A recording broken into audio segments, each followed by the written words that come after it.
হয়ে গেল বন্ধুরা, শেষ নামাজ হয়ে গেল।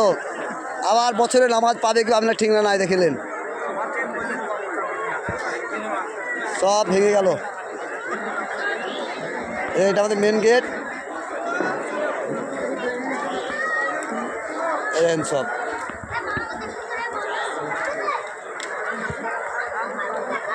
উদ্ভব পড়তে না, পয়সা গুনতে ব্যস্ত।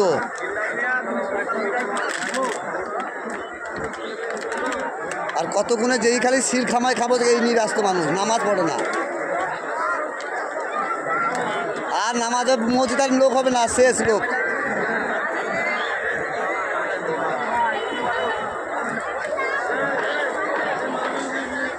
এখানে এটা আমার ঈদগাহের গেট।